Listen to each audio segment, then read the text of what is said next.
Hi friends, welcome to Mom's Kitchen. ఇప్పుడు sweet corn onion pakodi ఎలా చేయాలో చూపించబోతున్నాను. ఇప్పుడు ఆనియన్తో కాకుండా ఇలా స్వీట్ కార్న్తో ఒకసారి పకోడీ చేసుకొని తినండి, టేస్ట్ చాలా బాగుంటుంది. వర్షం పడుతున్నప్పుడు వేడివేడిగా ఏమైనా తినాలనిపించినప్పుడు ఈవినింగ్ స్నాక్స్కి ఇది పర్ఫెక్ట్ రెసిపీ. 3 ఉల్లిపాయలు ఇలా పొడుగ్గా సన్నగా కట్ చేసుకొని వేసుకోవాలి.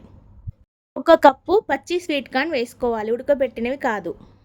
ఇప్పుడు ఇందులో కట్ చేసిన కొత్తిమీర, కరివేపాకు, పచ్చిమిర్చి. ఇప్పుడు ఇందులో 2 స్పూన్ల శనగపిండి, 1 స్పూన్ కారం, 1 స్పూన్ అల్లం, రుచికి సరిపడిన ఉప్పు, కొద్దిగా జీలకర్ర, 1 స్పూన్ బియ్యం పిండి కూడా వేసుకొని కొద్దిగా వాటర్ యాడ్ చేసుకొని కలుపుకోవాలి. వాటర్ బాగా యాడ్ చేయకూడదు. పిండిని వీడియోలో చూపించిన విధంగా ఈ కన్సిస్టెన్సీలో కలుపుకోవాలి.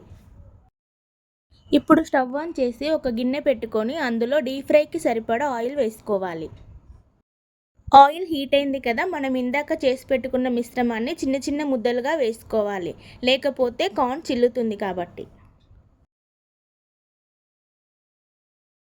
ఇప్పుడు వీటిని లో ఫ్లేమ్లో గోల్డెన్ బ్రౌన్ కలర్ వచ్చేంత వరకు ఒక 10 మినిట్స్ కాల్చుకోవాలి. అంతే అండి, మన కార్న్ ఆనియన్ పకోడీ రెడీ అయిపోయింది. ఈ టమాటా కచప్లో డిప్ చేసుకొని తింటుంటే చాలా బాగుంటుందండి. పిల్లలు స్కూల్ నుంచి ఇంటికి వచ్చేలోగా ఇలా ఈవినింగ్ స్నాక్స్కి చేసి పెడితే పిల్లలు ఇష్టంగా తింటారు. ఈ రెసిపీ మీకు నచ్చితే లైక్ చేయండి. మా ఛానల్ని ఇంకా సబ్స్క్రైబ్ చేసుకోకపోతే సబ్స్క్రైబ్ చేసుకోండి.